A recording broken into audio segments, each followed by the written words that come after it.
Hello there, duelists. Today is a first for the channel, as we have Fabled on the playmat. Again. It's the first time I've revisited a deck on my YouTube channel, and I think Fabled is well deserved of it. Last time, they were basically just an engine for Halka-Fibrax and link cross plays, but this time it's much less linear and uses quite a few more Fables, which is nice. So along with the new support out of Blazing Vortex, these fiends have a whole host of beastly tricks up their sleeves. Let's dig in. So, well, like I suppose a few other, synchro engine decks, this is a monster mash, let's say. So first up we've got 3 Fabled Grimro. So if you control a Fabled monster, you can send it from your hand to the graveyard and add a Fabled monster, except himself. Which is, I've always found a bit interesting that it's not a discard, it's a send. But anyway, whatever, it doesn't really matter. From there we've got Fabled Marcosia. So this is one of the new ones out of Blazing Vortex. So this guy's pretty decent in 2 ways. You can, if he's discarded, then you can search a Fabled Spawntrap, which I mostly go to the field spell. And then you can, if he's in your hand, you can discard up to 2 cards, including at least 1 Fabled monster in order to special summon him. And he gains 200 attack for each Fabled monster, which obviously is not that relevant. From there, we're running the classic Fabled Ganashia at 3. So, if discarded, special summon him, he gains 200 attack. Maybe where the Marcosia's effect is born from, I don't really know. The pitiful attack gain is obviously not relevant. He also gets banished when he leaves the field. From there, we're running a card which I don't know if we're playing that much of, but we're playing 3 Crew now. So if it's discarded, you can special summon a level 4 or lower Fabled monster. Except for the actual card that was discarded. If you have got another Krus in graveyard, then you can special summon that. From there, running 3 the Fabled Cerburrel. So if it's discarded, special summon it. It's obviously, super solid. Well, and then again, 3 Fabled Nozoochee, which is just a great starter. You can discard it to special summon itself, and then when it's summoned, you can special summon a level 2 or lower Fabled monster from your hand. From there, probably the most crucial tuner, and still, I don't know if it kind of was before, but the Fabled Chawa, I found myself going to this and using this more than any other tuner. But it's still, the others are super solid, but basically discard a Fabled monster and special summon it. From there, running another one of the newer cards in 2, the Fabled Abanc. So you could run more of this. I don't think you probably need to. So once per turn, you can, if he's in the graveyard, you can discard a Fabled monster and special summon it. And like Ganashia, if he leaves the field, he's banished. He's also adorable. I mean, look at that beaver. From there, we've got 2 Fabled Lurrie. I have cut this down. You could definitely bump it up to 3 should you want to, but I don't know. I think the utility of a level 1 non-tuner isn't there as much as it may have been in the past. From there, running 1 Fabled Kushano, which I actually find myself using way more than I have done in the past. I think it's just a lot easier to get him on field or in the graveyard than it was before. But basically, if he's in the graveyard, you can discard 1 Fabled monster to add it back from your graveyard to your hand. From there, we're supplementing the Fableds with a quick danger engine. So danger Nessie, obviously special summon it if reveal it. Your opponent picks a random card, that card's discarded. If it isn't the card that's revealed for the danger, then you special summon it. Otherwise, if it is danger Nessie, you get to search your deck for another danger monster. Danger Mothman's almost identical, apart from if it's discarded, you get to draw and discard, but your opponent also gets that, so you've got to be a bit wary. Danger Tsuchinoko, if it's discarded, it's special summoned, and Danger Jackalope, if it's discarded, you special summon a danger monster from your deck. So there's a bit of versatility in terms of the levels.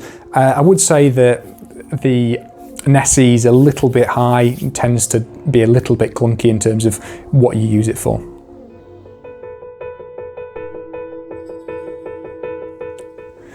All right, and then on to the pitiful Spawntrap section. So we're running 3 Dark World Dealings, which I think we were before. I'm not entirely sure. Probably should have watched my previous video, but it always feels a bit weird watching your own videos. So, you know, draw a card, discard a card. Obviously, it gives your opponent a bit of advantage as well, because you're taking the -1 to this, but hopefully getting the advantage from the discard. So yeah, I think it's worth the run to kind of get cycling and get the important pieces into the graveyard or on the field, etc. From there, running 3 De-Synchro, which I really like. When I first built this deck a while ago, it was running De-Synchro and then kind of tweaked it and took it out. But it's just hilarious. You target one Synchro monster, return that target to the extra deck, and then if all the monsters are in the graveyard, especially some of those back, it just means you can go to, you know, like Reagans and stuff like that multiple times per turn, get, you know, loads of draws and stuff like that. You do have to be a little bit careful that the monsters that you're, you know, the Synchro materials aren't banished, because if any of them are in the graveyard, this will not bring any of them back. So you've got to be a little bit careful of, you know, remembering your game state. And from there, running 1 for 1 Upstart Goblin is kind of, you know, a searcher, and then, you know, consistency booster, and then we're running 1 Stairway to a Fabled Realm, and then 1 Fabled Treason. So these are the newer cards. So Stairway to a Fabled Realm, I think, is probably the better of the two. But, you know, both of them must have their places. So when it's activated, you can send a Fabled monster. This is the Stairway to a Fabled Realm. When it's activated, send a Fabled monster from your deck to the graveyard, and you can discard 2 cards to add a Fabled monster back from your graveyard to your hand. So obviously really good in terms of giving you some discard outlets, you know, putting the explicit stuff that you want in the graveyard and stuff.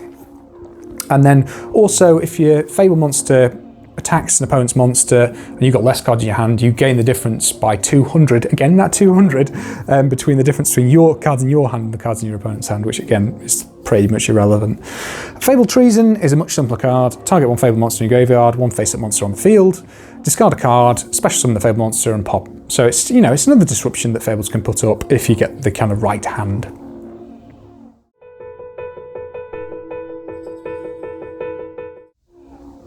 Okay, and finally onto the extra deck. So we've got 1 Formula Synchron, so draw a card, which again with stuff like Hyper Librarian ends up drawing multiples. It's worth the add, although I don't think, you know, his synchroing in your opponent's turn comes up that often. From there we've got 1 Martial Metal Marcher, which kind of, you know, is a good way of extending and stuff like that. 1 Herald of the Arclight, which normally goes on your final board, but again, you've got to be super careful with Herald of the Arclight because a lot of your cards are discarding, but anything is banished instead, so none of it goes off, some of it can activate, you know, especially on the online stuff, because it'll let you activate and then you'll just banish your cards and then you won't get anything from that, so I think you've got to be careful with Herald of the Arclight. Only put it up after you've, you know, kind of finished playing. Into the level 5s, running 2 Fabled Reagan and 1 TG Hyper Librarian.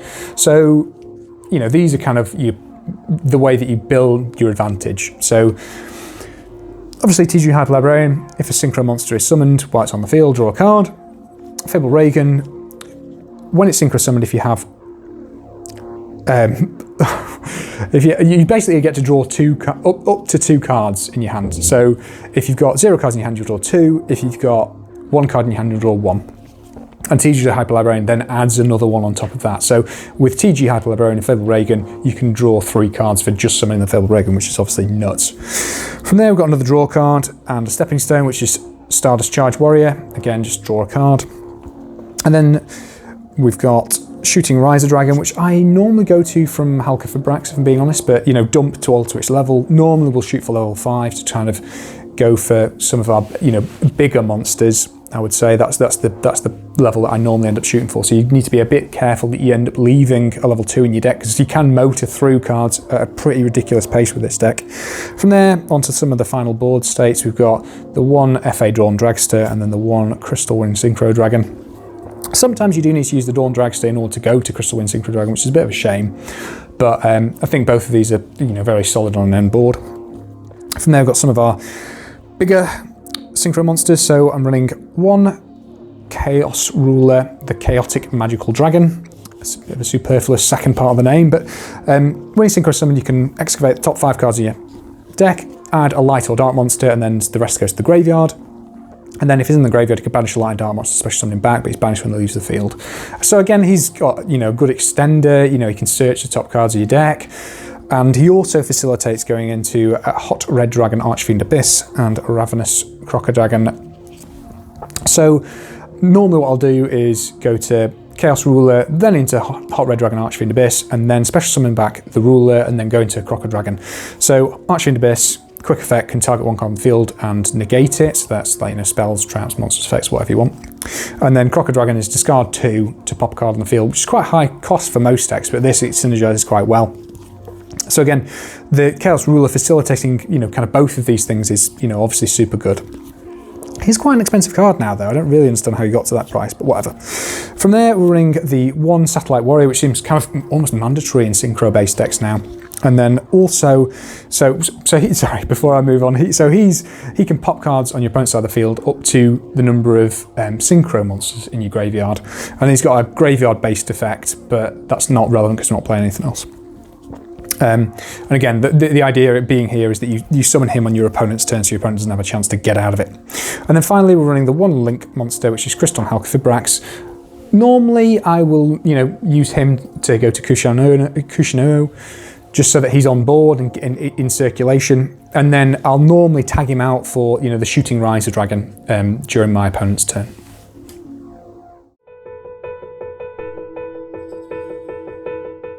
Okay, so rounding up. Fableds are obviously still very much a synchro spam deck. And like last video's Synchrons, this does make them susceptible to disruption. Thankfully, no one really knows how Fableds work, and they don't have nearly as obvious choke points as some of the other synchro-based strategies. So, in terms of relevance, I'm going to go with a 3. The end boards can be absolutely outstanding, but on the flip side, sometimes there are a few dead hands. As for the fun factor, I'm clearly biased. Synchro board building is my jam, but I actually think these guys have got more fun since ditching the linear link-cross combo. The lines are complicated and you'll constantly be tinkering with the build. Although, you know, as stated, you can hit some unplayable hands. Although hopefully few and far between. So, still, it's a 5 from me for fun factor. The deck does cost a fair bit for a casual strategy though. I have estimated this from TCG Player at over $300, so this is not a wallet-friendly deck. You could definitely consider some budget options if you want to keep the price down. So, what do you think of the new support? Be sure to check out the channel for other videos, and thanks for watching.